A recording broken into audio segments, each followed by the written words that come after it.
The next one, the next pollutant is hydrocarbon. We use hydrocarbon in large amount, like whatever fuel we use, it is nothing but the hydrocarbon. See, we use hydrocarbon in the automobile, and you can see that exhaust system, the gases are coming out through that exhaust, that is incomplete combustion of the hydrocarbon. And due to this incomplete combustion of the hydrocarbon, what will happen? You will have incompletely burned hydrocarbons in the atmosphere, and they are going to be carcinogenic, means cancer causing, and they are going to cause the aging of plants, tissues are going to get breakdown, shedding of leaves, flowers and twigs. These are going to be the effect of incompletely burned hydrocarbons.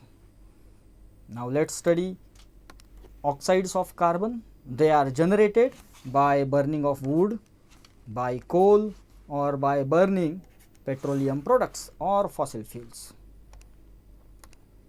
So they are burned in the presence of oxygen, incomplete combustion will take place, and we will get the poisonous gas carbon monoxide. Okay, so this carbon monoxide, what it is going to do? Hydrocarbons react with oxygen, incompletely burning, they will burn incompletely. So hydrocarbons, they are going to react with oxygen, which is called as incomplete combustion of hydrocarbon. They are going to create carbon dioxide, water and carbon monoxide, and they are going to generate carbon also. Carbon in the atmosphere remain in the form of soot.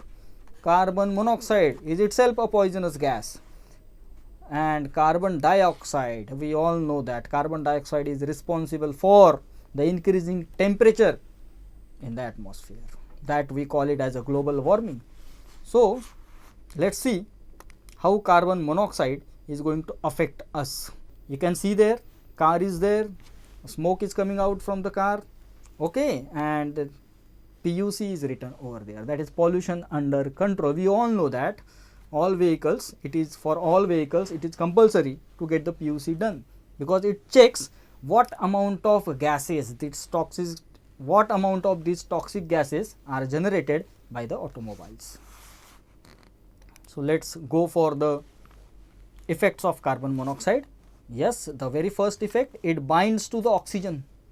When carbon monoxide is inhaled with the oxygen, it is going to bind with the oxygen to form carboxyhemoglobin.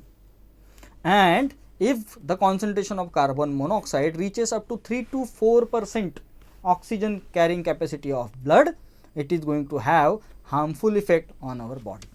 Next thing we can see, it can cause headache, nervousness, and we can have weak eyesight because of the carbon monoxide. To the lungs, we can have a cancer. You can see cardiovascular disease are produced by the consumption of carbon monoxide.